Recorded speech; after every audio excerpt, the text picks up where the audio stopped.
Luno, the fastest, easiest way to buy Bitcoin. If you're just getting into crypto, it's the perfect place to start.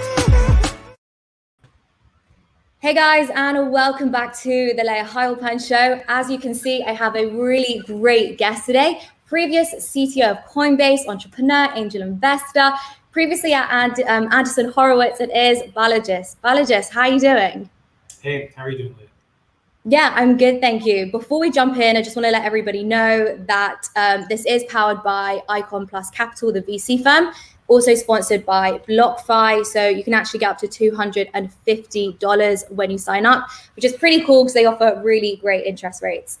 And if you are watching on YouTube, please don't forget to subscribe, hit the like button so you never miss a brilliant guest. So Balaji, welcome to the show. Where are you based right now? Undisclosed location, but I'm in Asia. Okay, cool. And when I was doing loads of research, trying to figure out, what we're going to talk about, there's so much to discuss with you. You have so many interesting opinions on many different topics, a lot of opinions which I share. So I figured I'd sort of just free flow with this and kind of see where we land. I want to go back a bit. You were the previous CTO of Coinbase. How did you get into this space?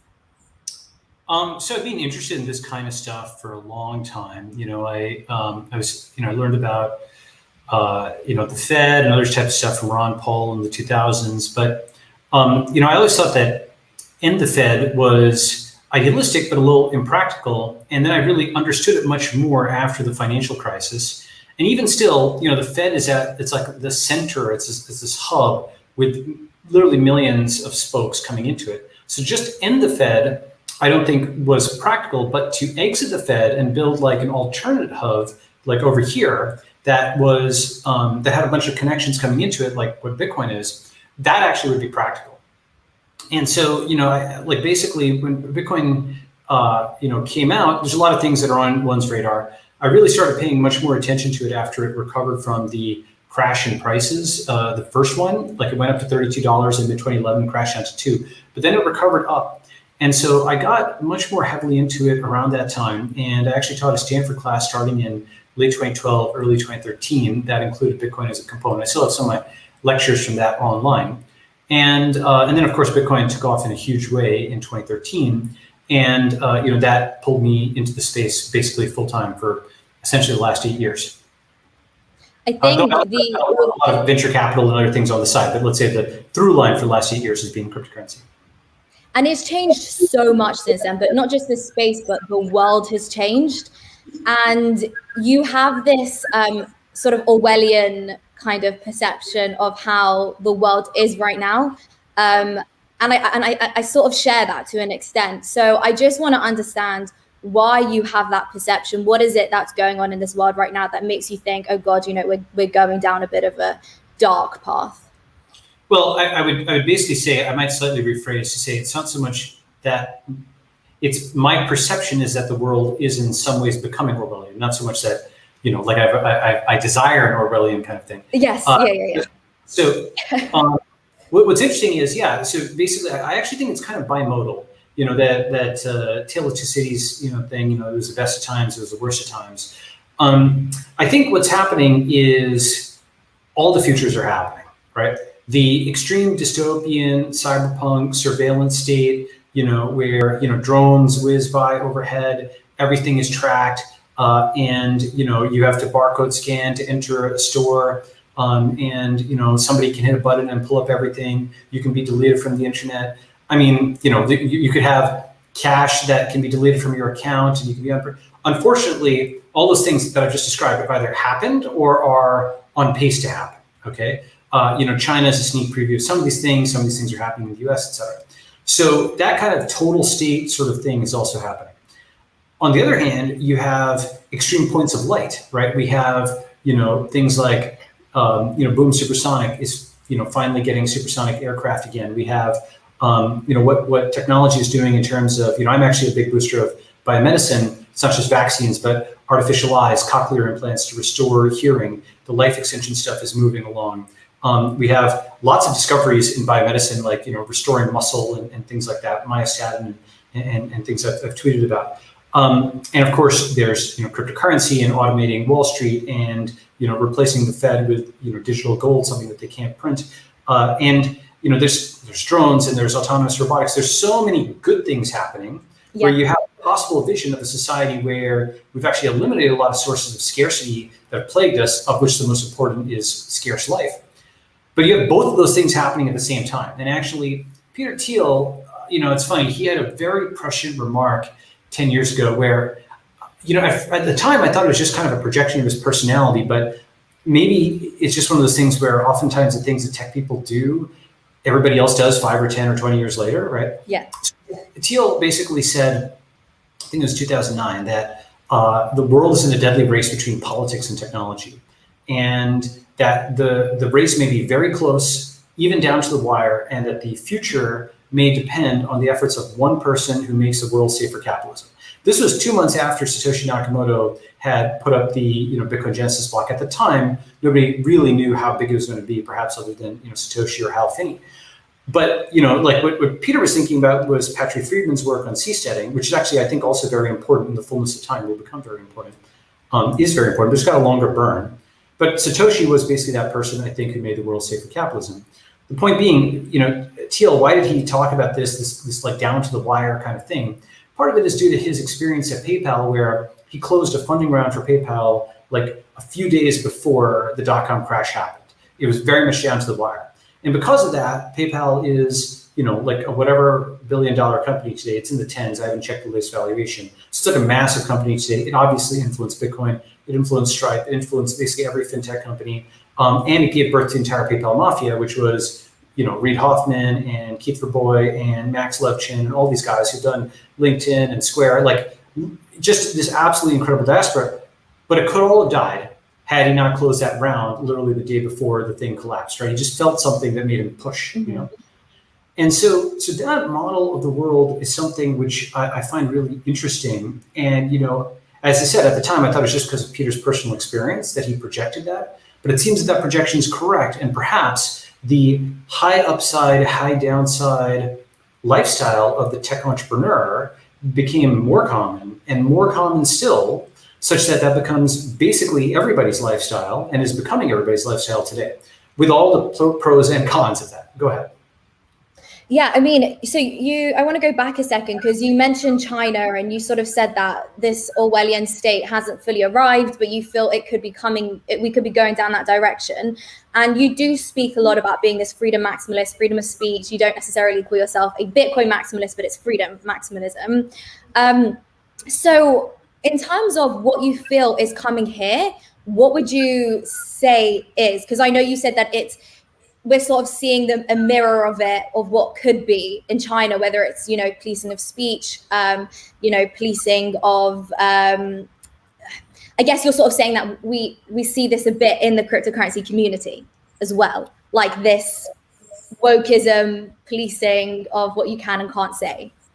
Yeah, so on that, basically, I think it's not just, I think in many ways, unfortunately, I tweeted about this a while ago, but I think it's even more in evidence today. In many ways, actually, CCP and NYT are on a convergence, right? Why do I say NYT? Because they're the ones really kind of pushing for a lot of this stuff in the US government, and actually a lot of major tech companies are downstream of them. And so I kind of think of a triangle as, communist capital, woke capital, crypto capital, like these are 3 points on this triangle. And, so communist capital is CCP. It's very simple. It is, you must submit, okay? Yeah. Total state, bend before the Communist Party, and then you can go and make money. Not too much nowadays. Make too much, you'll get on their radar. So that ceiling is descending quickly, right? But that's basically their social contract, right? They don't have the concept of like, quote, limited government or even the rhetoric around it that is there in the West. It's basically Marxist-Leninist, they're like Agent Smith from the Matrix, right? A chair can turn into a Communist Party guy if they wanted to, right? Like you can be interrogated for violating the law, right? Or what they've decided is the law. So long as you don't contest their power, it's actually extremely straightforward. Then, you can basically just go about your life, make money, have family, whatever, right? That's their social contract. I'm not saying it's good. Obviously, if you're a Uyghur, that's not the social contract, but that's essentially how, like, let's say you're your defender or even your neutral person in the regime would tend to express it. Okay. Now, woke capital is another pole, and woke capital is you must sympathize. And the difference is with the CCP, they say that they are powerful, and therefore that's why you must submit. With woke capital, it says something different. It says you are powerful because you are white, because you are male, because you are straight, because you are cis, because you've made some money, or because you're X or Y or Z, some immutable characteristic or some hard to change characteristic. Because of that characteristic, you are powerful, and therefore you must apologize. And what's interesting is both the CCP and the woke, like even though they come at it from very different points, they end with downcast eyes, right? Like, CCP is you must submit, cast your eyes down. Woke capital says you're powerful, so you must apologize, again, cast your eyes down. So they're both fundamentally ideologies of submission, though the woke version of it is much more subtle, right? It's not that subtle, but it's more subtle, right? It's not that subtle today, but I think articulating it in this way is it's fundamentally something where you can throw at somebody to get them to bend, right? Bend their head. Okay. Now, the third pole is, and by the way, woke capital, I don't think of it as fundamentally driven by the state per se. It's really driven by legacy, media corporations, I would argue, especially NYT, as a primary exponents of this. Paul Graham actually retweeted something, a few years ago, tweeted out, which you can probably find it on Twitter if you do /Paul G space hypothesis. And, he shows that a bunch of woke words just kind of rose vertically. Actually, I'm not sure if you can project this on screen. Here we go. I found the link. Oh, I don't know if I can, unless I don't think you can. Okay. Is it words like, I don't know.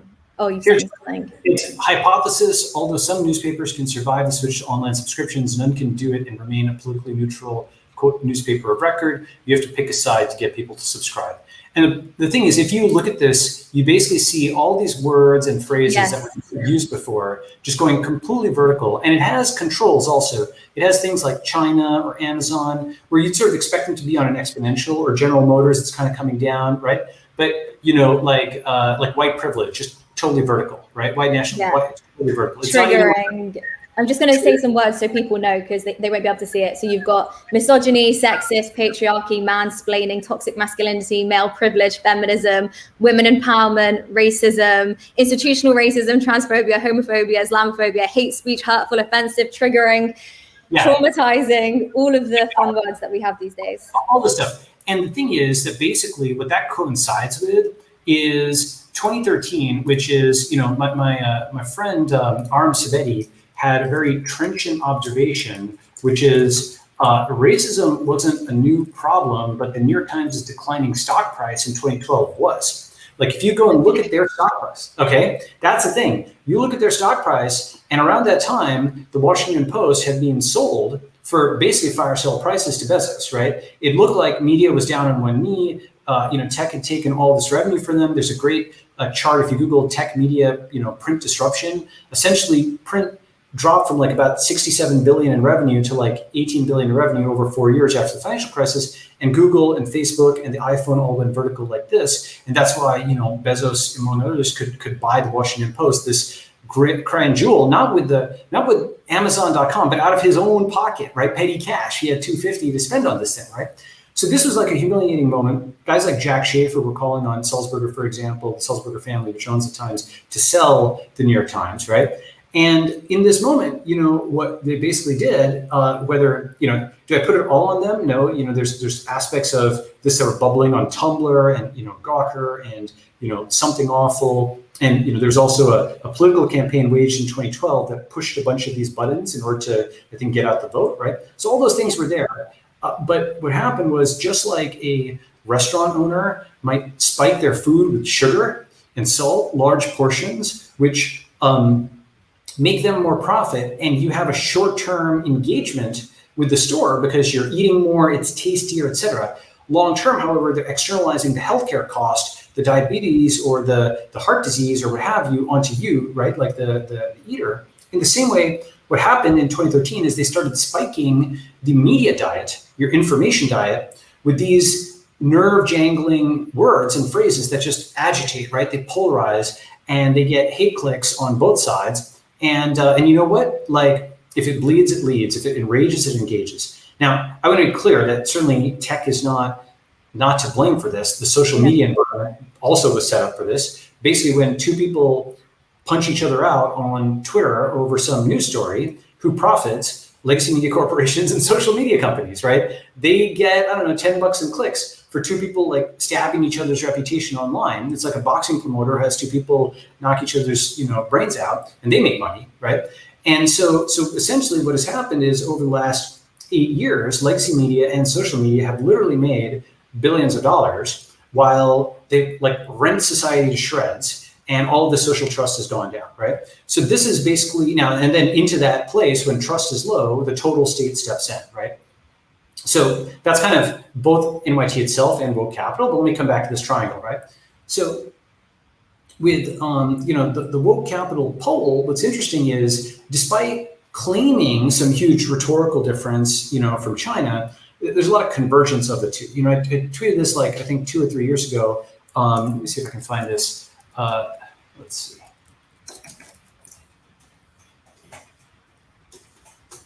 Some weird ways about, China. Yeah, here we are. Neither side wants to admit it, but the US and China are converging in some weird ways. Internet censorship, nationalism and socialism, state takeover of tech companies, social credit versus cancel culture, human flesh search, and Twitter mobs, right? So just to define some of those things, everyone's like, oh my God, it's so dystopian. The Chinese have the social credit system.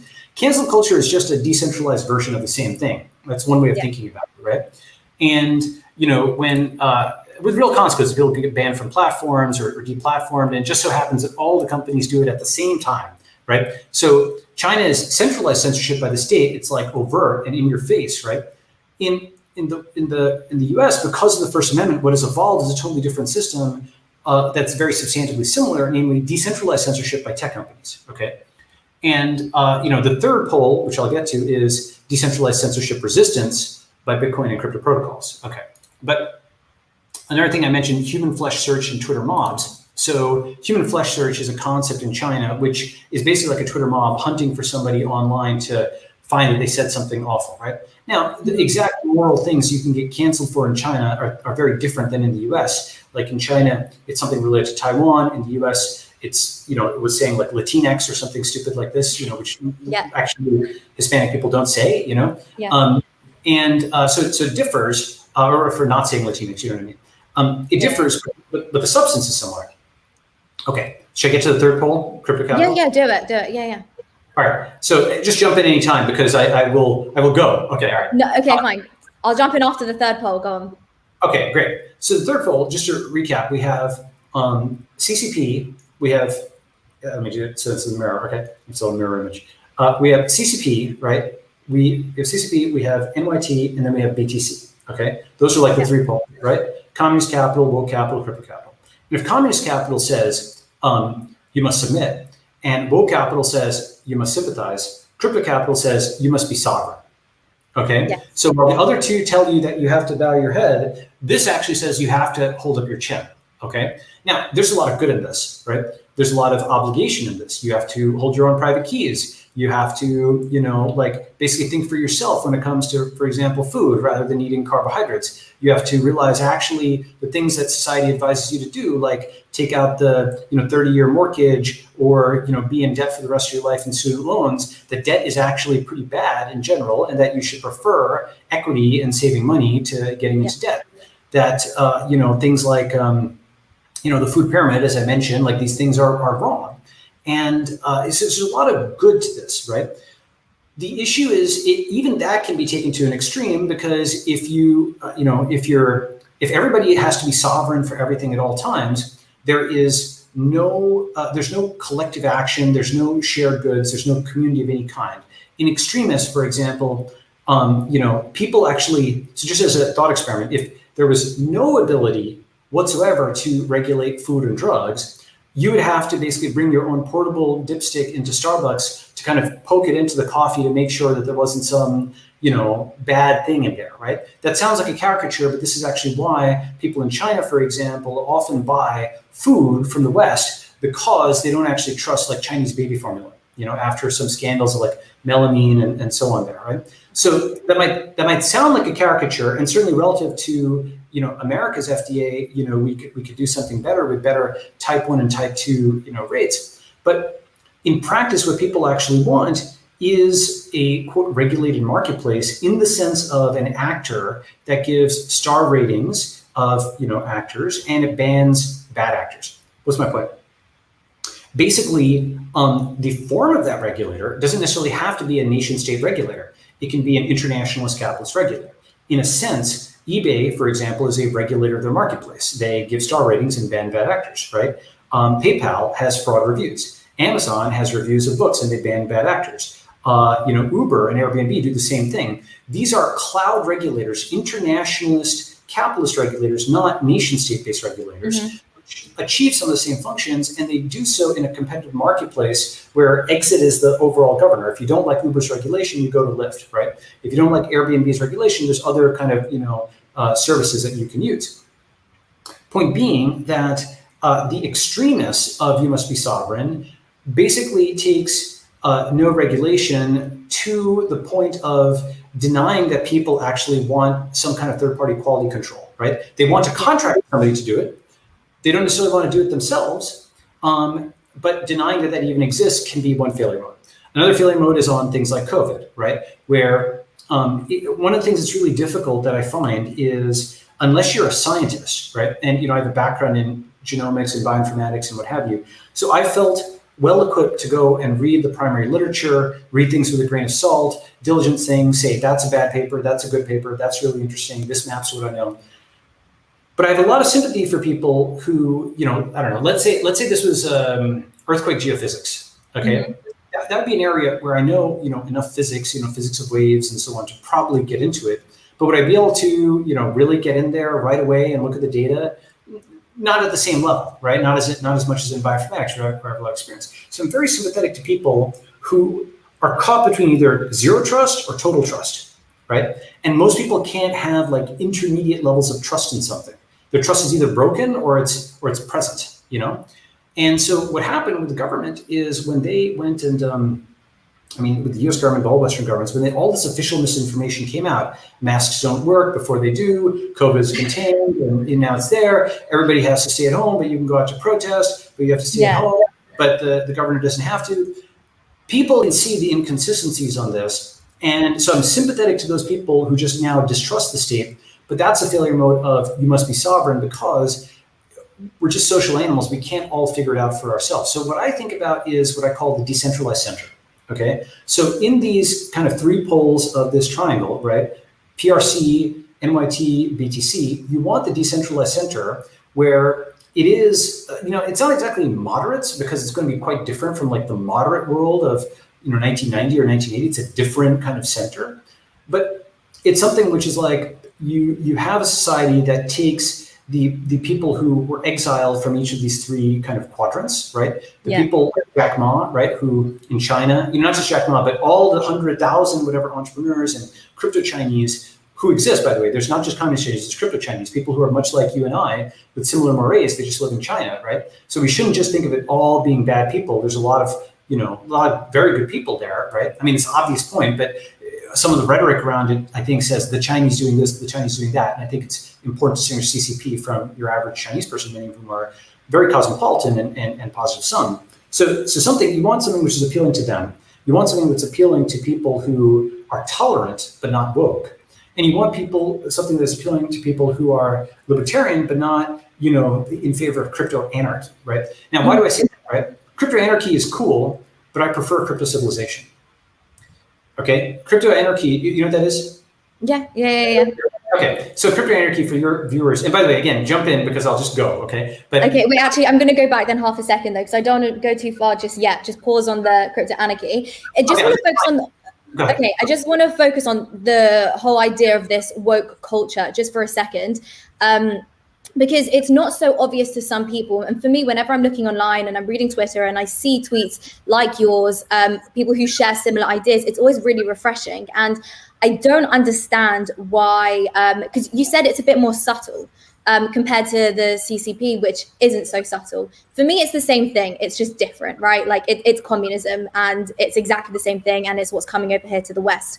But it's done with this whole, you must submit because you're privileged and it's not fair, and we've got to help and we've got to be kind. It's comes from a more moral standpoint. So my question is, why isn't it so obvious? Because you kind of brushed past this as if it's so obvious, as if, yeah, we can easily compare this to the CCP and what's happening there, but it's not so obvious to some people, even in the crypto community. It's not so obvious. People wearing masks and things like that in like profile pictures and all these things, like there's a lot of signaling going on, and it's not always so obvious to people. So why would you say that it is a bad thing?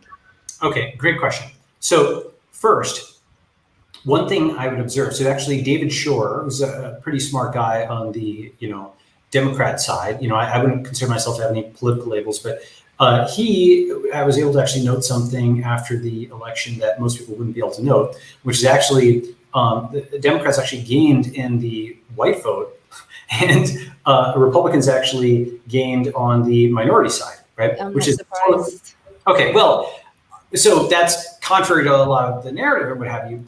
And what I think is interesting about this is I think we're starting to see something which is sort of like these extremely woke white people who are expiating sins, real or imagined, for inheriting money or something like that. Like a lot of these people are like Choate and Andover and Exeter or whatever grads, and you find that it is the privileged whites who call out, quote, other people's white privilege the most, right? The privileged whites are concerned with other people's white privilege. And this is a weird form of expiating their own guilt because they know that they inherited something, they didn't found it. But the way they expiate that guilt is conveniently by tearing down other people, right? By tearing down, some poor Southern guy or some guy in the Midwest or some plumber in New York as being, quote, white privilege, as if they actually were, going to Exeter and Choate and so on and so forth, right?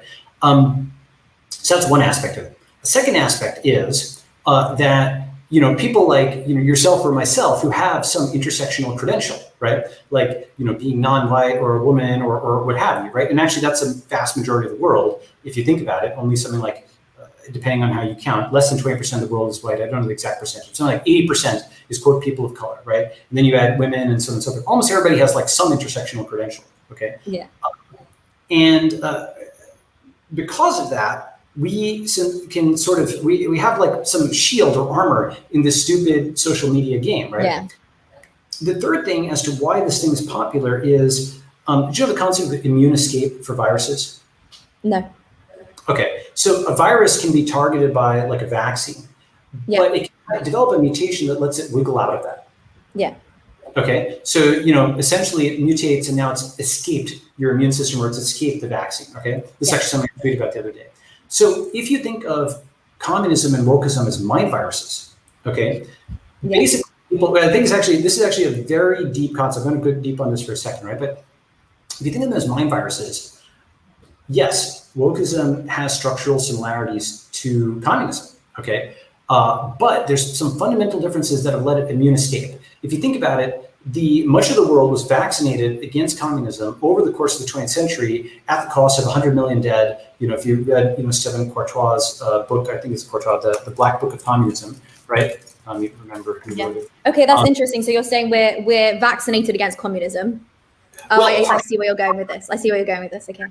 Partially, right? But the thing is, wokeism versus communism. So communism was the redistribution of wealth. Wokeism is the redistribution of status, right? Communism was ostensibly for workers and peasants. Wokeism is ostensibly for women and, quote, minorities like yourself and myself, right? Communism was about the union strike, and wokeness is about the woke mob. Communism's setting was a factory floor, and wokeness's setting is social media.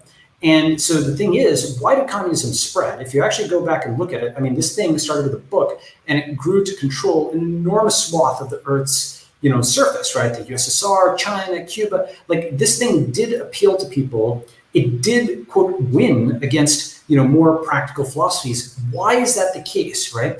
And part of the reason is, it's not the only reason, there's several reasons. Part of that is the microeconomic incentives for communism, okay? So that's to say, if you were like a Jurgis Rudkis, do you know who that is? No. Okay, so from this book, Upton Sinclair's book, The Jungle, right? If you go and read that book, you'll get a sense of what attracted people to communism. These guys were working in factories. They were going to this wrenching transition of the Industrial Revolution. They were alienated from their farms and their homes. Sometimes children were being worked really hard. There were disasters like the Triangle Shirtwaist Factory. And so much opprobrium was heaped on the unethical owner who had all this leverage and could, bankrupt you or, put you out of work. And, the family farm that you had wanted, that was now being bankrupted by these big factories that, or big, industrial operations. You just couldn't make it as a family farm anymore, right? All those were real things. And so, what happened was some guy came into a factory, and they basically say, we've got the answer, it's communism, and here's why. Here's what you got to do. You build a union and do strikes, and then what you'll do? Everybody here will get some money. Why? Because you'll make that boss bend, that boss who's so powerful. All of us together are strong, and we'll make him bend, and now we all get raises. Whoa, oh my God, the strike worked, holy cow. And that would get reported in all the communist papers, and everybody would, raise their fist, oh, we did it. And then the hangover the next day or the next week or so would happen because you'd have union dues, right? That would actually be coming out of your paycheck. That was increased, now it's decreased. You have a second boss, which is like the union manager on top of the other manager, right? You suddenly have speech and thought controls. So Elia Kazan had this movie on this in the mid-20th century called On the Waterfront. You ever heard of it? No. Okay, worth watching simply to get a sense of that time and place, where basically you'd be canceled for totally different things, but essentially being disloyal to the union, or which could expand into lots of things, like working a little too hard, and trying to make us look bad, all of those kinds of things, right? You can start to see how that would be cause for cancellation, and you'd lose status among the other workers. And so the combination of all these things meant that your factory, your company became less competitive over time. But what you're basically doing with a strike is debiting from the future to build the present. Now, with that said, a strike is a pressure tactic. What the workers, the communist workers, thought was happening at that time, they thought it was a zero-sum situation where the boss would lose and they would win. It turned out to actually be a negative-sum situation where they were actually harming both parties over the long term, including themselves, by making the company less competitive. But they didn't understand that because they could only see it was a negative-sum situation with a short-term positive gain. It's like getting in a very high interest rate credit card kind of thing. You get the money today. It sort of tricks the psyche, right? Okay. Yeah. So that's like part of the microeconomics of it. The other aspect, of course, is the religious zeal. Nietzsche wrote in the late 1800s, quote, God is dead. And what he was observing was he wasn't actually inveighing against God in that particular epistle. He was basically saying, there's enough educated people who don't believe that there's going to be wars beyond imagining. People are going to look to fill effectively that God-shaped hole. And what a lot of people did is they filled their worship of God with GOV, right? With the government, right? The government can do everything, right? There's an ad a while back which was, government is the thing we all belong to, right? And so essentially people project onto it this monotheistic thing of the All-Father, right? The everything. Yeah. And so they basically, they're quote secular, but they actually believe in this thing as Green Lantern because it's like the most powerful thing, right? They literally worship, the government, right? So there's a second aspect in the vacuum of God, people projected all of this power onto this thing. Okay. So these are some of the reasons communism spread. Now let's bring it to wokeness, right? Wokeness has done immune escape. It doesn't look exactly the same as communism. I get that. So for one thing, basically, do you know what the hard hat riot was, 1971? No, I'm saying no to everything. My God, what is that? So the hard hat riot was 1970, actually. So that was actually the flip, okay? Basically, for essentially about 70 something, actually more than 100 years, the working man and his noble nature, that was essentially like the backbone of communist, revolutions all across the world, right? Yeah. But in 1970, an important flip happened where union workers in the US came out to beat up the hippies who were protesting against the Vietnam War, which meant that union workers had basically been cut in to American prosperity enough that they didn't feel alienated like the guys from 50 years ago, right? This, by the way, rather than the win-lose situation or the negative-sum situation, the win-lose situation is exploitative boss, right? The negative-sum situation, really lose-lose, is the union strike. The win-win is actually aligned capitalism, right? So the way to meet communism in the past, the way that actually worked was aligned capitalism, where to avoid this negative sum situation where you as a CEO or the executive are harmed and your workers are harmed, even if the strike organizers don't get it, you cut them in on the pie. This also eventually led to startups and to equity shares and so on and so forth, where you're not seeing that you are aligned, you're proving it by giving them a slice, right? I'll come back to this point. But basically that was actually, I think, the solution. Now, this is actually working well enough. Now, let me also give an asterisk, because I know some people are going to say, that was working well until 1971, we got off the gold standard, then workers were no longer given such a cut. I agree, I'll come back to that. But let's just say, take it back to 1970, okay? So 1970, the hard hat riot, these guys, the union guys went out and beat up the hippies, and many people realized, wait a second, the host for the mind virus is no longer these white working class guys. So now they were like considered the most noble thing in the freaking world for basically 70 years, right? More than that, like 100-something years. That like all the bloodshed, everything was for them, the working man, and so on and so forth, right? And all the faults were airbrushed. Now we suddenly saw a mirror image where this guy who was super noble became Archie Bunker, and all his negative traits were stressed: the racism, the sexism, the homophobia. Yeah. These are all caricatures that, you know, like. Probably some truth to it. Just there's probably some truth to the working man being oppressed by those bosses in some way. But these aspects now were stressed and it was flipped.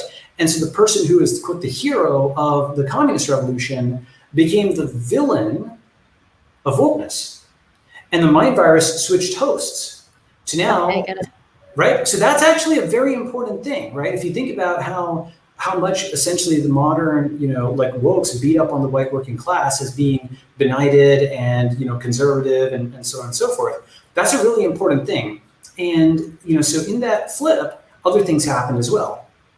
The oppressed class theory switched from, economics and, workers and peasants to women and minorities, right? Now with wokeness, now studying wokeness for a second, why does it spread? How does something so irrational spread? Well, now we go to social media rather than the factory floor. The microeconomic incentives for wokeness are very simple. If you say that somebody is mansplaining, or I hate that term so much. I hate that term. I know, because it basically is something which essentially delegitimizes on the order of 50% of the world because of their immutable characteristics. But it's not that though. It's not that like really makes my skin crawl. It's kind of just like the hypocrisy of it. Because like it's still an offensive word. Like to say that, like if somebody said you're lazy-splaining, I would be like, ew, I'm doing what? Like it's ironic. It's hypocritical because you're saying that he's being sexist by using a sexist term. But the thing with it spreading, which we can get to, I think it was Yuri Bezmenov who said that people will never know what's arrived. So you and I know, probably most of the people listening and watching know, but I think he says you won't know what's arrived until you have physical harm inflicted on you. That's what he said. So if we take like COVID for an example, at this point, I don't really care what's happening. I don't really care whether it's real, it's not real, whether the numbers have been inflated, whether masks work or not. I don't care at this point. It's been 18 months and I just think we should all have our freedom back. But this is for me a prime example of what's happening. And even now, so in the UK, our news, it goes back and forward, how many died, how many haven't died. It's very contradictory, the data and everything. Even the rules across the world are contradictory. Wear masks inside, don't wear masks inside, wear them outside, don't wear them outside. So even now, given everything that's happened with our civil liberties being taken away, people still are really blind to what's happening. And he says, Yuri Bezmenov says, until you actually have pain inflicted on you, it's kind of like walking to, I don't like to use this term, but like walking to the gas chambers blind, basically. It's not until you're sort of there that you'll really be able to see what's happening. I don't know if do you have an opinion on that? Do you think, as this is spreading, people aren't going to wake up until, communism really hits? So a couple of thoughts on this. So basically, it obviously doesn't have to be something as severe as, the Holocaust, but it could just basically be a brick through your window. Actually, with on the total reverse of that, like some of the anti-Israel stuff recently has gotten extreme, and that was a shift that wasn't obvious until this recent event where people were, smashing windows and stuff and hitting people in the street. Couple of thoughts on this. So first, on COVID, in general, my stance on COVID is, I would say, the Asian stance, where it just hasn't been politicized in the same way it has in the West. And the response in general has been much more competent. Like if you look at a world map of, deaths and so on from COVID, for the most part, Asia, especially East Asia, has done quite well. And I would include actually Australia and New Zealand in this. Now, what we'll come to is people will say, oh, well, they're islands. Well, the UK is also an island. Something about the Pacific Rim and the cultural influence there meant that people just kind of took this as a public health thing. And they didn't lie to the citizens about masks don't work before they do and all the stuff, that's there. But they also validated the citizens' trust by keeping the thing under control, And so if you ask for the ball, you got to dunk it, right? If you ask for the trust, you actually have to validate that trust. And for the most part, Pacific Rim governments actually did better. Now, the reason I say that is I think of that as a third position, which is something which is not, I think, the silly politicized thing that's happened in the West. I'm sympathetic to your view. I'm also sympathetic to the view of somebody who's had somebody die from COVID and so thinks of it as very serious. It's like a fractal kind of thing where there's enormous variability in outcomes per person. There's, this is something which root causing the noise is actually quite difficult. Part of that is probably due to immunogenomics. That's to say, some people simply have more susceptibility than others, right? Part of it is due to things like diabetes or being overweight. Part of it is due to which variant you get, all this type of stuff. But that results in, though, is a highly stochastic environment where people have different microenvironments of what information they've received and what they've seen on COVID, what tracks their personal experience. And so I'm completely sympathetic, by the way, to the idea that this has been used by Western governments to erode freedoms. I also think that this is something that has killed whatever millions of people around the world. So it's like a real virus, and it's a base that could get more serious. That's to say, it started out pretty bad and could get worse. Now, the problem is that kind of position is, I would argue, like a rational position, but people want to bucket you into one of two camps in the West because that's where most people are, reasonably so. I understand, right? So that's kind of my position on COVID. It's something which I think is like, most people weren't prepared for 10 years of Iraq. Most people aren't prepared for 10 years of COVID. The bad thing about it is going to be all the surveillance stuff that we've got. When I say 10 years of COVID, what do I mean? I say there's a possibility, not a probability, but a possibility that if you're looking at some of the work I'm looking at, that there's immune escape. Essentially efficacy versus vaccines is coming down. The flu has a totally different, architecture at the genetic level. I won't be super technical, but it has a different architecture which makes it more mutable. However, it looks like COVID is managing to do some immune escape. There's websites like NextStrain and so on to track it. What's that likely to result in? Probably booster shots every X number of months. That, of course, won't be taken by people. So it's just something where there'll be a fracturing of society on this. I think that over time, the one good thing that comes out of this that I'm seeing is sort of a Y-shaped recovery, where there's much more investment in fitness tracking, in home gyms, in personal health, in glucose meters, in all that type of stuff. Because I think that's the thing that people can agree on, which is, I want to track my own health. I don't trust the CDC or the FDA or the UK equivalent thereof, right? Go ahead. Yeah, I was going to say, you say that, but you're talking about people actually wanting to take personal responsibility over their health and home gyms and all that, but I just disagree. I think we're moving down a path of laziness where nobody wants to take responsibility for anything. Of course, people do, but I'm just generalizing. I think in America, they were sort of saying, we'll give you a free donut if you come take a vaccine. I mean, this is a public health thing. I didn't see that. Say that. Yeah. It's just like, open the damn gyms. Like, go say, if you go to the gym and you do a good workout, well, you can have the vaccine. To me, it's all just very strange. And I think we are moving down this, I wouldn't say dystopian future or this dystopian path, because I do agree with you that there is a lot of plus sides to things, especially with technology and cryptocurrency. And I think that one of the questions somebody actually asked was, ask Balaji what he thinks some of the key skills people need to survive the next 2 decades. Because like you said, I do think COVID will be a decade situation. Like, let's just say Brexit as an example, as a British person, that went on for 4 or 5 years.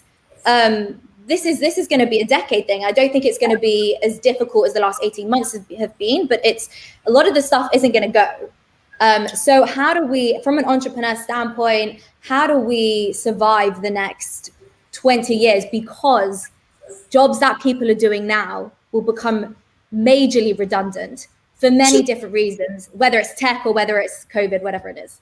That's right. So basically, like, what is my ideal, right? My ideal is a, so to caricature, right? And this is a caricature, but the Democrat wants more government, the Republican wants less government, the Libertarian wants no government, and the technologist wants a new government, right? How to start a new country, how to start new states, And so the reason I think about this is I think that what we're in the middle of is essentially the unbundling and rebundling of legacy nation states.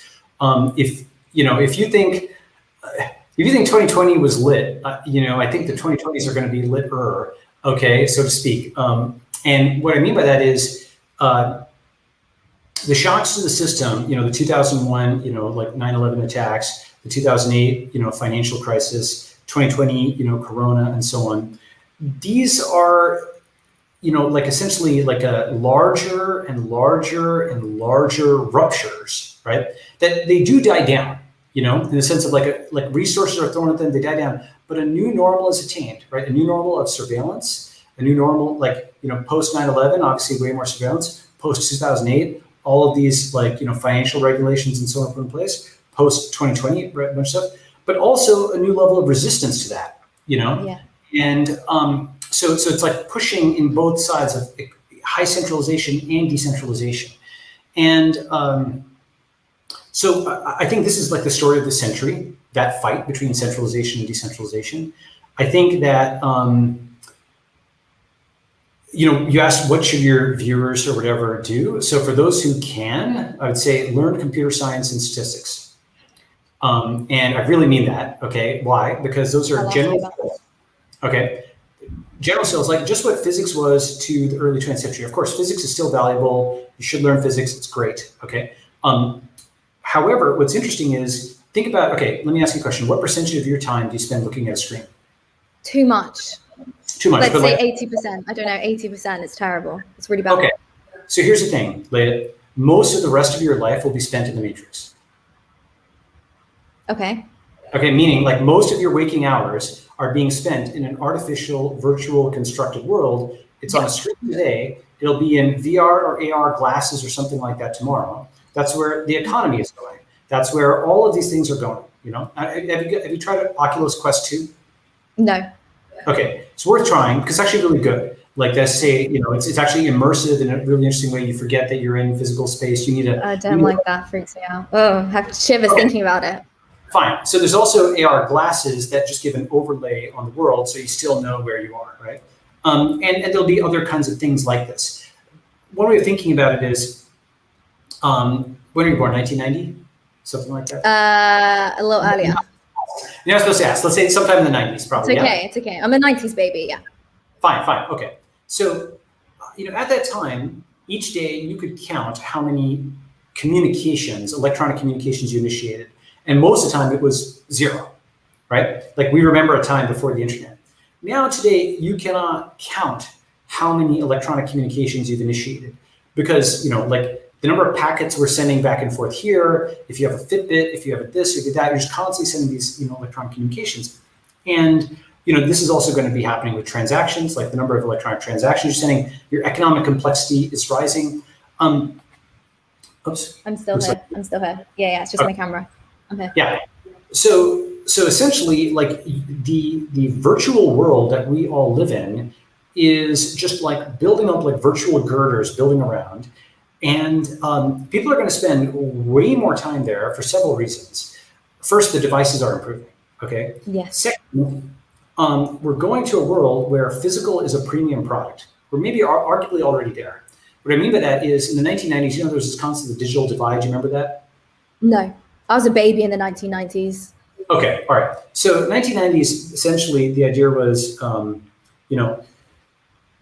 Some people aren't online, there's a digital divide, they're not advantaged, and so on and so forth. Now today, we actually are starting in Western countries, like basic countries that have internet penetration, we're starting to see the physical divide, where it's cheap to put millions of transistors on a chip, but it's expensive to put thousands of people in a room, right? Physical is becoming expensive. Physical is becoming a premium product for several different things. Okay, number one, for example, plane travel.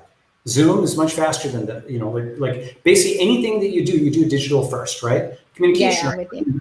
Are you writing a physical letter? Or are you writing a message? Every single thing that you can think of, if you can do digital first, it's cheap because it's just electrons whirring, right? Okay, number one.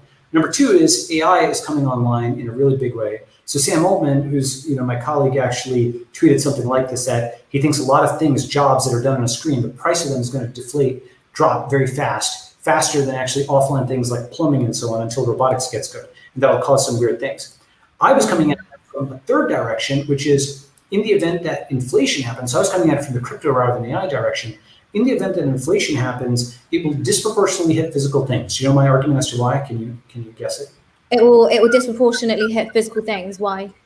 Because lumber or oil or food, those are physical goods and scarce. But the marginal cost of serving you another file from Dropbox is not that much. So it might, going from 0.000001 cents, even 10xing that, is not really that noticeable if the marginal costs are low, right? So as the world outside becomes more and more and more expensive, and the digital world becomes cheaper thanks to AI, and because everybody's got these phones and so on, you have something where physical becomes a premium product, and more and more life is spent basically in the matrix. Now, I recognize there's lots of bad stuff about that world, okay? However, and I think that we can use that world to break out into a better physical world. I'll come back to that point. However, in that intervening period of like digital first, physical as a premium product, you want to learn computer science and stats, because that's how you shape what's on screen. Computer science is the algorithms and data structures, and stats is how you do calculations on those data structures, statistical analysis thereof. Anything, Tesco, I know that's a big shop in the big business in the UK. You go into the Tesco, CS and stats, they can point you to the database, you can add value. You want to go to Boeing, you can add value. You go to Pfizer, you can add value. Everybody has algorithms and data structures. And so that's a lens of looking at the world that's going to give dividends for many years to come. Let me pause there. Yeah, so just on that point where you say that, everybody needs to start learning the new technical way, computer science and everything like that, it makes me laugh just because it reminds me of that meme where people say, learn to code, right? Yeah, there was that meme that was going on and it was, learn to code. And it is a meme and it is funny because not everybody can learn to code. And this is... Wait, let me jump in on that. So learn computer science and statistics, or learn to add value to somebody who can. Right? Okay, but how do you add value when all your like the man that's 60, 70? How does he even men that are, I say men, women as well, sorry, whatever, but even people that are in their 40s now or higher, if they haven't grown up with this new world of technology or aren't necessarily weren't paying an interest in it when they were much younger, it's very difficult to make that shift. Let's take truck drivers as an example, right? 20 years ago, you're a truck driver. Yes, you still had access to the internet and social media and all this stuff, but it wasn't really that hot. And you're not really going to start learning to code at 40, 50. You're just not, especially 60 onwards. So what does that mean for a large portion of society? And I think it's Andrew Yang who's really big on this. He talks about universal basic income because it's not fair to some people that we are moving into this futuristic future, if you like. So what do we do? Because not everybody can actually learn computer science and things like that. I'm not even techie. I've been able to find value in what I do, which is great. I'm not techie. I just have an interest I'm just interested in freedom, to be honest, and I like to speak. So I've done fine. But what if other people can't do that? Then what? Okay, so several things. So first is, it's a multi-pronged answer. So first, I'm investing in things like Lambda School. There's also Maven. There's other things like this that actually are showing traction on retraining. And they do so by basically they take like a Walmart clerk who has enough persistence and they train them to become an engineer. Okay. But how old are you talking though? How old? In their 30s, right? So, actually, I don't know. I don't want to speak out of turn. I actually do not know the age distribution of the people there, right? But I do know that they've actually had significant success with folks who are outside of traditional venues because, one of the things they're doing is like objective-based learning, where they're like, you will learn how to do this, and they just keep doing it over and over until people get it. They've debugged it over a lot of folks. That's Lambda School. There's others, okay? But some of the retraining stuff is starting to work. And so I think that that's actually an important piece, number one. Basically, if you think about it with computers, we should be able to do education much better. You can track all kinds of inputs and outputs. You can see whether someone's getting the problem right and what their stimulus was. So it's plausible that insofar as the brain itself is a computer, that we can track I/O and apply that computer science and statistics to figure out how to do the I/O better, okay? You're basically installing software. Let me come back to that, by the way. Let me bookmark installing software in the brain. So one is, I'm not totally giving up on retraining. Number two is Ben Horowitz's point, which is the jobs of the future are harder to predict because we know what the jobs of the present are. We don't know what the jobs of the future are. If you think about it, the Industrial Revolution transition, everybody bemoaned the transition from the farm to the manufacturing floor. Now, about 100 years later, people bemoan the fact that manufacturing jobs are going away, right?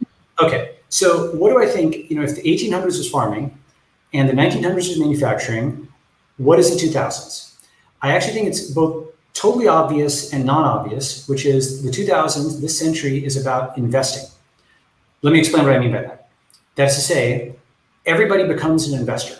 Just like the internet, social media turned everybody into a publisher, cryptocurrency is going to turn everybody into an investor. This is already happening.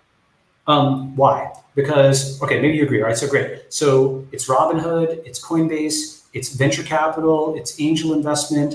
It is, obviously like everything that you can do with the blockchain, it's DeFi, it's all of this stuff, right? And concretely what that means is a larger and larger percentage of people's income is going to come from capital gains. If you could plot that, I think that's going to start rising, okay? There's an interesting flip sometime by mid-century, maybe sooner, maybe later, where the 99% are capital and the 1% are labor. What I mean by that is, so that's a flip of the 20th century. In the 20th century, you thought of like the investor as being rich and the worker as being poor, right? Capital were the 1% and labor is the 99%. In this century, it may flip, where everybody's an investor, but there's a tiny percentage of founders who are able to take capital, which is flowing like water on this internet, and turn it into a useful product.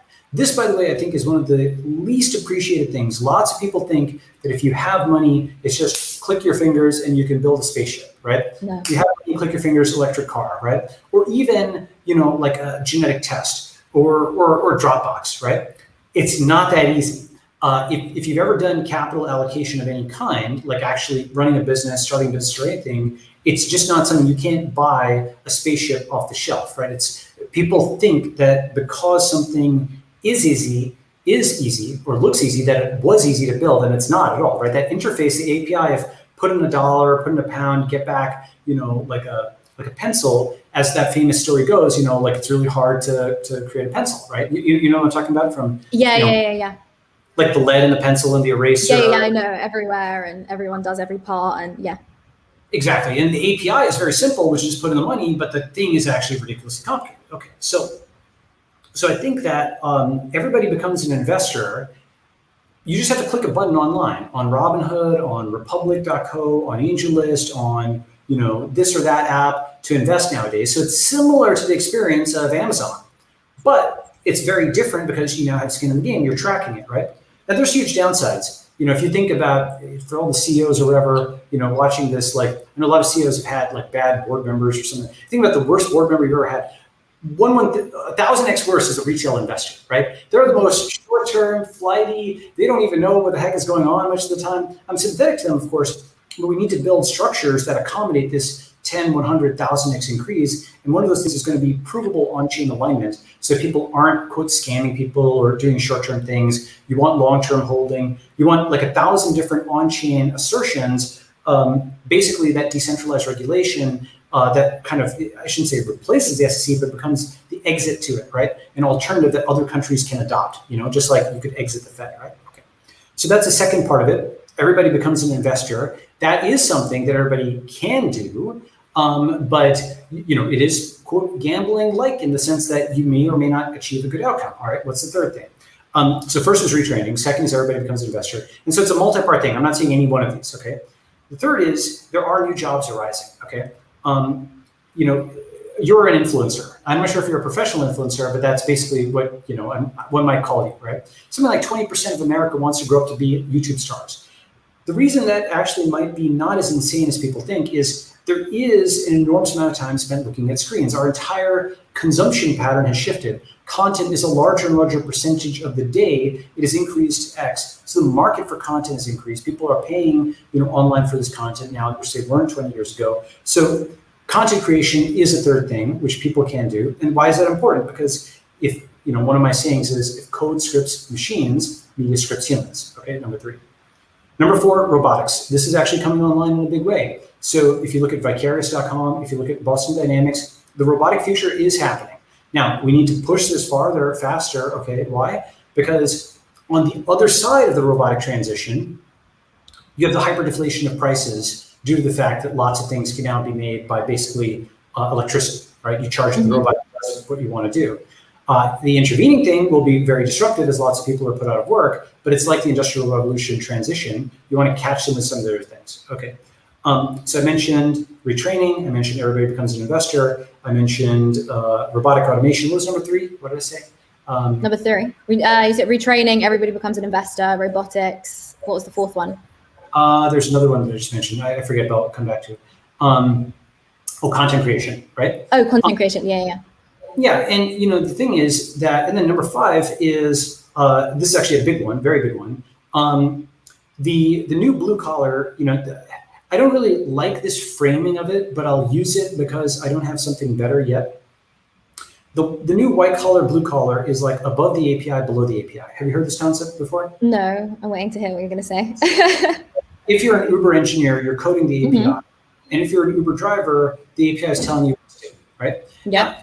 This is like, some people frame this as incredibly dystopian and bad. I actually don't think it's that different from a factory manager and an assembly line worker. If you romanticize manufacturing jobs, the APIification is just like a decentralized factory floor, right? It's like a bunch of people are being given direction by a manager, but it's in the form of code, and it scales a little better. It's a little more, predictable and so on. There's bad aspects, obviously. The algorithm can lower your prices or surge you or whatever in other ways. But so long as there's competition, and that's what we should want. We should want competitive businesses. We should want Lyft. We should want Tesla's taxi services. That comes up.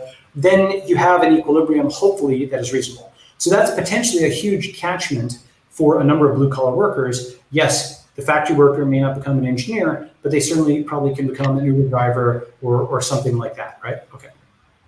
So that's 5, right? 6 is the unknown. The unknown is like a very large category because predicting the future in detail is non-obvious. If you had told people, in 1980 that, like computer engineer would be the most popular job in, 2020, like computers just weren't that popular, right? A lot at the time, Steve Jobs was marketing computers like the early Apple Mac and stuff around that time. Yeah, back in the 80s, yeah. It was so limited in memory that he was talking about using it for like storing recipes. Oh, wow. Okay. Now, and because you could do computation with it, you could store recipes. The internet connectivity wasn't there. Games really weren't that impressive. And there's some stuff. It was okay, but you really had to believe in this computer thing, right? To think that it would be such a large percentage of the economy, you had to have some vision, right? So 6, what kinds of things do I think arise in the future? Okay. Drone repairmen. Okay, robotics, all the servicing of all the stuff will be a big thing. Okay, lots of stuff related to biomedicine. For example, do you know what a phlebotomist is? A phlebotomist. Somebody, no, I mean some sort of chemist of some sort, right? Well, it's somebody who takes your blood, right? Okay. Yeah, so mobile phlebotomy, I think, is going to become a really big thing. Why? because people can get blood tests on the go everywhere, right? And that's way more convenient. Basically, if you're going to the doctor and have them take blood and do tests. Yeah. Okay, you get like these kind of data points, right? The problem is often those data points are like extremely episodic. And really what you want is like a continuous measurement, just like your graph from your website clicks or something like that. You just want one stat, you want it over time, right? Mm-hmm. So mobile phlebotomy, and that's just one like sort of blue collar job within health. Hospice care, as people age, there's going to be more of that. Everything related to babies and elderly people, I think, will surge, because that's the stuff that you kind of want care. You don't want a robot to do it, right? And so I think you think that will be human. That will be human interaction. That's going to be human, I think, for a while, until you can have an extremely emotive robot. That's very hard to do. And all the homeschooling has increased and surged in a big way because there's these woke schools, they're shut down, they're teaching like all this stuff. So people are going to homeschools because it's better education and whatnot. And then they're realizing actually that you can separate out, at least for those kids beyond a certain age, you can separate out the babysitting component of school, right, from the education component of school. And you factor those out into essentially somebody who is watching the kids, and then like the super advanced like learning apps that they're doing, So it's almost like they're supervising their work on the learning apps. So that's a relatively low skill, job that people can do. Yeah, I'm not saying it's bad, but it's not requiring computer science. You just know how to punch some buttons on an app, make sure the kids don't hurt each other, and you can be like the kind of Back to the Future, the one-room schoolhouse, the one-room schoolhouse for like 10 people, right? Okay, that's another job that I think is going to surge. Let's call it. It's not exactly homeschooling, by the way. It's like community schooling or community school teacher or something like that, right? Yeah. Crowdfunded community school teacher. I don't think we have a name for this yet. Maybe we do. Maybe I haven't paid attention to it, but something like that. Okay. Other things. Biomedicine in general, I think, is going to soar, and all the things associated with that. I think, like the entire crypto supply chain, of course, is coming, and that's many things. A lot of it is skilled, of course. But you've got the investing stuff that I mentioned. But you'll have people also who are doing data and putting data online, like weather reporting and so on, for crypto oracles, so that people can, quote, make bets on whether their field is going to get rained on. Last, I would say that more of the future jobs, I can project some of them based on things like drones, like robotics, like crypto, like bio. Space is actually becoming bigger, so space mechanic, that's becoming bigger and bigger. Like people are able to launch satellites. So a lot of the future that we were promised is coming. Electric car repairman, blah, blah, blah, all those kinds of things. Construction, I actually think we're going to have a huge build out in the middle of America in remote areas, because people will have houses in the middle of nowhere because they want to kind of get away from people and have kind of intentional communities. So I think that that's going to be a big area. So that's physical, or at least supervising robots, okay? And so on and so forth. I think, can I pick which ones of these is going to be absolutely massive? Hard to say, okay? I do think that, bio I'm pretty bullish on. But one of the things that's hard is sometimes jobs like elevator operator, they were really big and then they're really small, and we don't really think of them as jobs. They're really kind of, small things. Or like taking care of horses. That was a huge thing, not a big thing anymore, So that's some of the things I think that people will do. I know that was a long answer, but I'll... Yeah. Right? So, last thing, number 7. The hyperdeflation of cost if you remote work. Okay, so yes. For anybody who can remote work, or anybody who can move, can actually do really well in this environment, because they can arbitrage the entire world, right? They can go to the place that most suits them. So even if physical prices are rising, they can bring those costs down by using essentially a geographical search engine to find the best place for themselves to live and work. So these are different ways that you can kind of adapt to this coming world. It's an incomplete list. You can probably sort yourself into those categories. Maybe afterwards I'll look at the transcript and kind of sort it a little bit more, but those are some of my thoughts. Go ahead. Yeah, firstly, wow, that was very, very thought through. Really, really, really fascinating, really interesting. I think that I really thought the whole idea of everybody becoming an investor is absolutely spot on. I've got friends who aren't interested in finance or anything like that. And suddenly, now England's out of lockdown, kind of. We meet up and everybody's sort of buying this, everyone's buying that, and it's really shocking. And you also make an interesting point, because when I was younger, everybody wanted to grow up and be a singer, a dancer, or a footballer. Now everybody wants to be a content creator and an influencer. Let me give major asterisk on the everyone wants to be an investor thing, super, super important asterisk, which is at the beginning of, the Weimar hyperinflation, everybody thought they were getting rich. Market was up, all this printed money was out there. There's so-called, the Cantillon effect, where like people get that early on, everybody thinks they're becoming millionaires, and new fortunes were created. But the only people who retained those fortunes were people who put some or a big chunk of it into gold or other hard currencies that were not German mark, right? So I think that actually this economy, I actually do think there's essentially two drivers, right? One is the state printing all this money, which is going to cause at some point like significant inflation. It's already starting.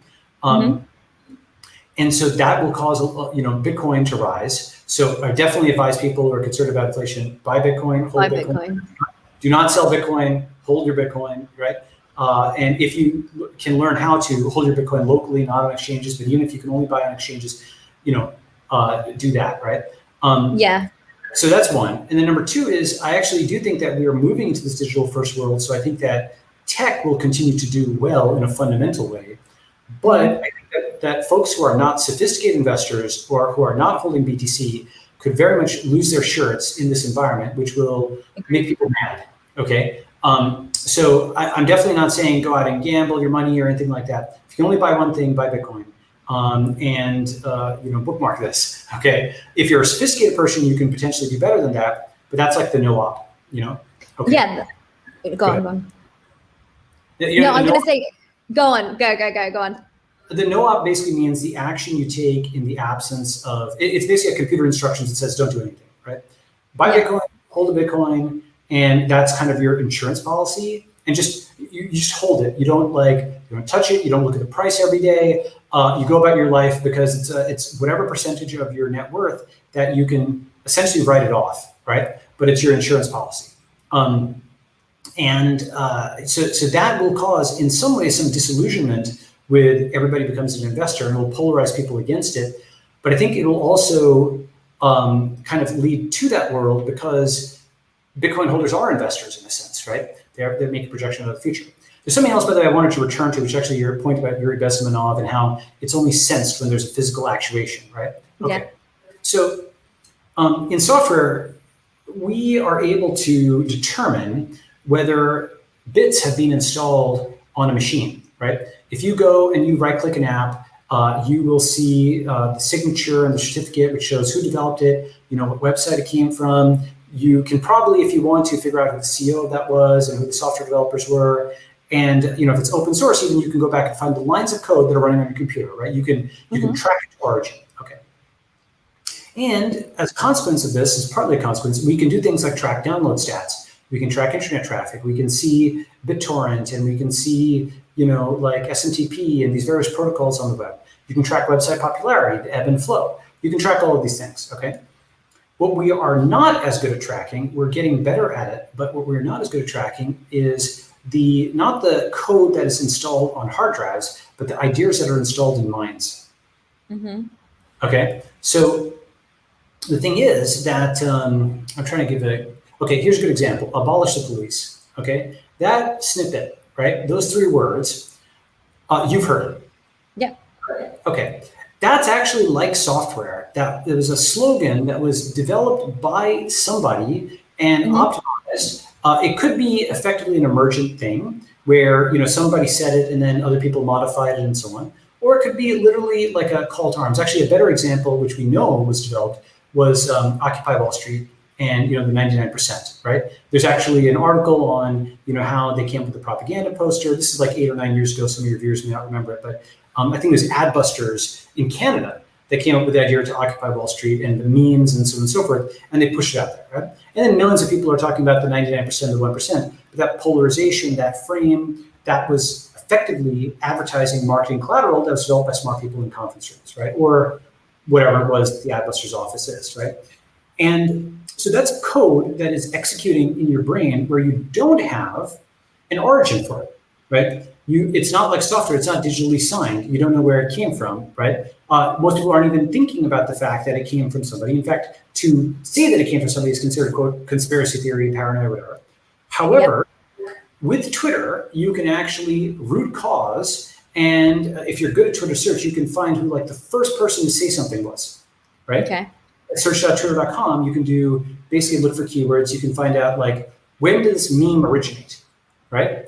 Like it's a digital thing where you can trace it back, memetic archaeology, just like we trace back the origins of COVID, or well, that's a hard one because China's. Yeah, I was gonna say. Yeah, but let's say a virus in general, you can, one that's not political and controversial, you can trace it back to where it came from, right? You can trace back individual genes to figure out where they came from, right? We can do the same with memes. We can trace them back. Now, one issue is that Twitter makes this challenging because it's a corporate database. Not everybody has access to the so-called historical power search API. In fact, very few people do. That's an arcane API, which you need enterprise access to and Twitter's permission to look at all the tweets ever, okay? If you could look at all the tweets ever, you could determine when and who spread certain memes that eventually took over the world, right? Who are the initial promoters of it, and so on and so forth. You can actually start getting ideological root cause for at least anything that was spread on unencrypted social media. Now, this is what I'm interested in, like decentralized social media. There's several platforms out there, but the key is that these things now have blockchains where you can print out every single equivalent of a tweet. Anybody can do so. And so now you can actually audit this and you can see the diffusion of memes, and you can sort of audit our information environment to see who's putting it out there and like who are the initial circulators and, you know, what conflict of interest they have or whatever, right? And you put basically an origin stamp on that, right? I'm not saying necessarily to attack the person. Sometimes the meme is good or harmless or whatever, right? But I am saying to understand, you know, did it come from the wet market, or did it come from a lab, or did it come from, you know, some like zoonotic leap? These are interesting things to know, right? Okay, going a little bit further, you know, if you think about the history of genetics, right? Mendel, you know, came up phenomenologically with the fact that you know, like the pea plants and the crosses, like, you know, big A, little a, if you remember that from, you know, high school genetics, he came up with some of the laws, you know, Mendel's laws of genetics, which are not full laws, but they apply for, you know, straight dominant recessive characteristics for Mendelian traits. But he didn't know how that actually worked biochemically. He just observed it at a high level phenomenologically, okay? And, you know, Fisher and some of the other early geneticists had a different model for so-called quantitative traits, like height, right? And they had a model where, you know, it would be like more like a bell curve rather than the 0-1 of Mendelian genetics. It fell to later scientists to determine, okay, the structure of DNA and this sort of so-called neo-Darwinian synthesis, which is the molecular biology of the gene. That is to say, how a gene could give rise to both the individual Mendelian characteristics as well as collectively to things like height. Okay, why am I talking about this? Because what remains to be done is for us to figure out what the molecular neurology of the meme is. Okay, these memes float around. How are they stored in our brains? How are they accessed? How are they represented? How are they deleted? How are we vaccinated against them? We have only really the faintest understanding of this stuff. We're starting to get better at it with things like Neuralink, with some of the work by, you know, guys like Nicolelis going back 20 years on brain-machine interface. You know, some of the work on the so-called, I think, the Jennifer Aniston neuron, you know, where specific memories or associations of things appear to be stored in like particular neurons, like the Jennifer Aniston neuron famously would light up, not just when you heard about Jennifer Aniston, but when you heard about Friends, you know, because she was on that show, right? And we're also seeing things in artificial neural networks that seem to have similar characteristics, which seem to recognize like the concept of an 8, you know, like not just the number 8, but it's spelled out 8, you know, it's like 8 dots and so on and so forth. We're starting to see these kinds of things, artificial neural networks. It's like you've got a brain of that you can kind of poke and trigger and see this stuff, right?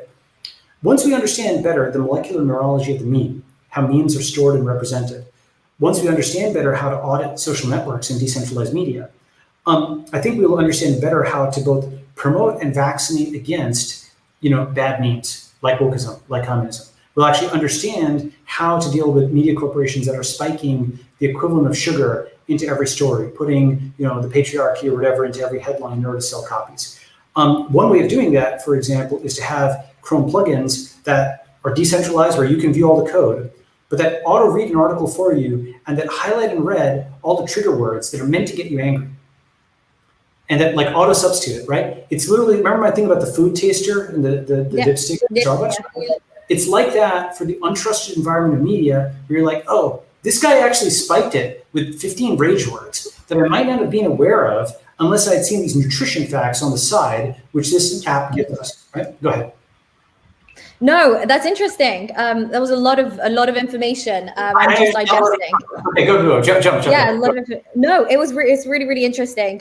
Just to think that we could move to a world where we have those trigger words, and people can sort of decide for themselves, whether they want to go forward and indulge, and whether it is likely to purposely either be political or aggravate you or whatever it is. But these decentralized apps, and I know that you're really interested in these things like BitClout and whatever, but I'm not going to go into it because time and everything. But just on a last point, I know that decentralization is obviously the goal for a lot of people, is for me to some extent. But I'm often quite skeptical about the how successful they will be, right? So like people don't like YouTube, for example, because censorship, Twitter because of censorship and all the stuff that we've spoken about.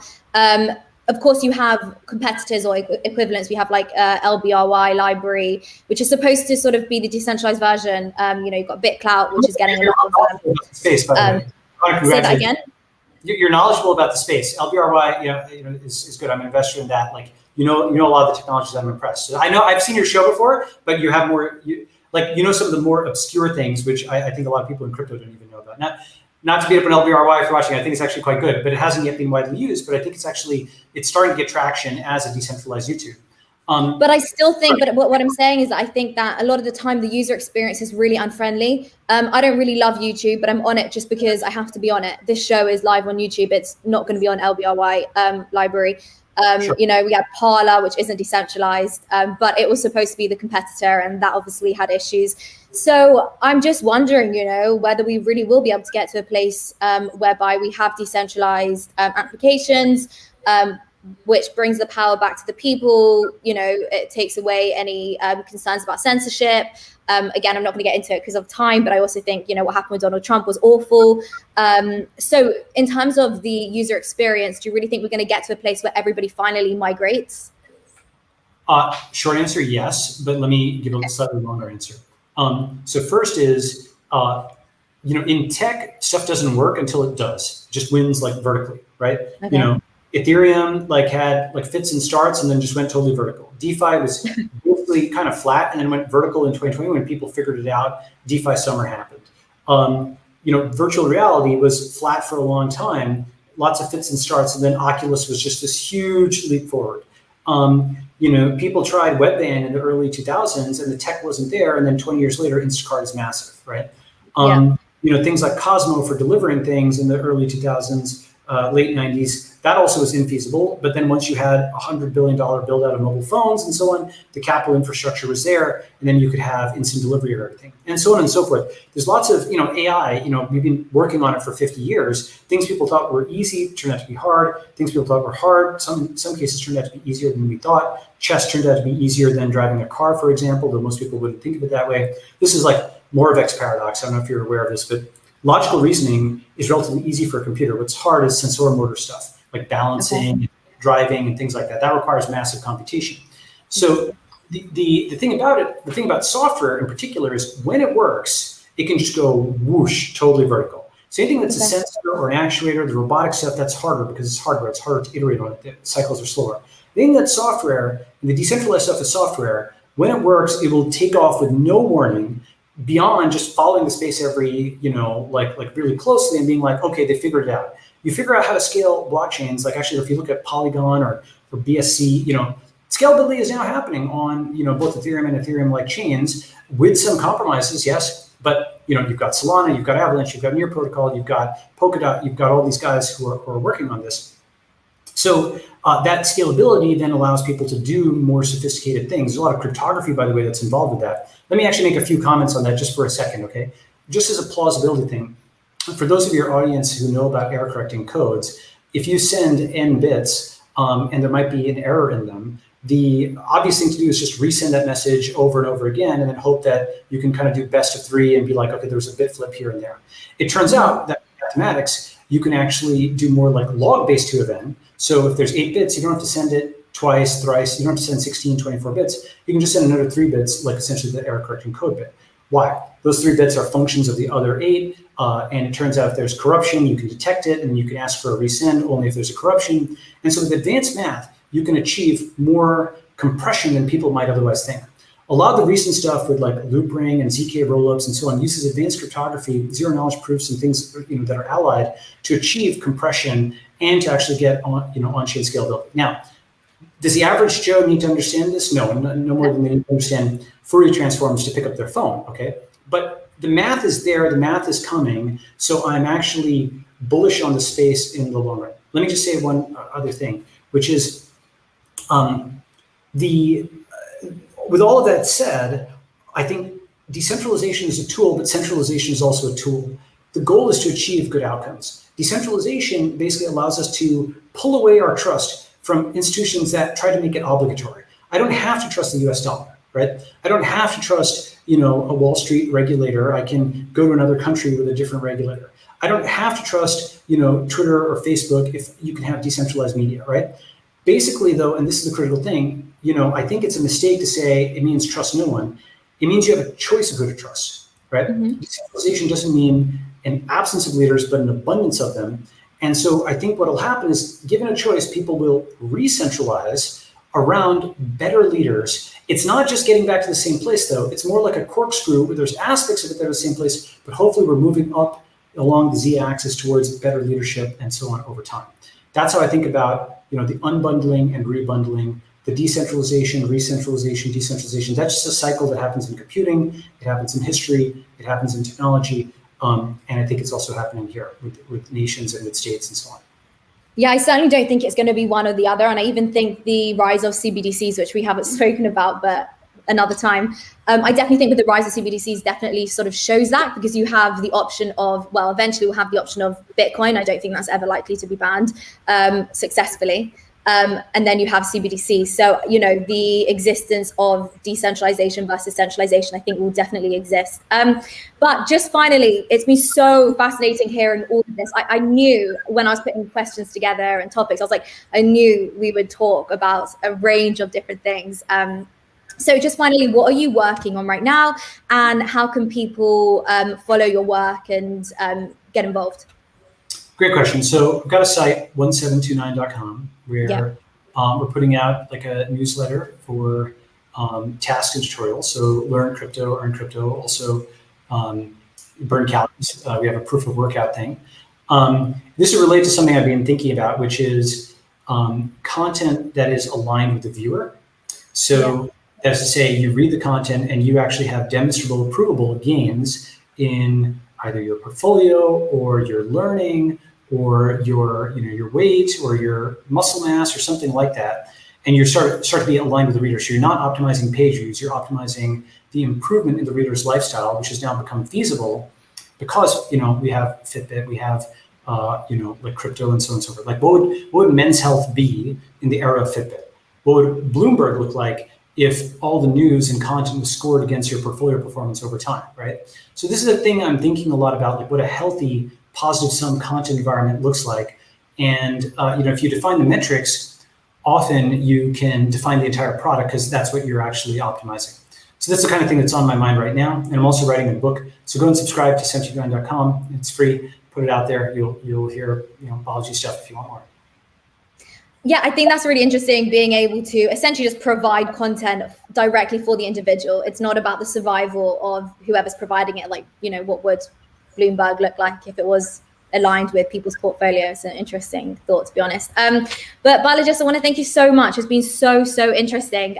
Like I said, I knew that we would have so much to talk about. So it's been absolutely brilliant. Thank you so much for coming on. And thank you everyone for watching. Thank you, Layah. Okay. Bye. Speak to you soon. Take care. Bye.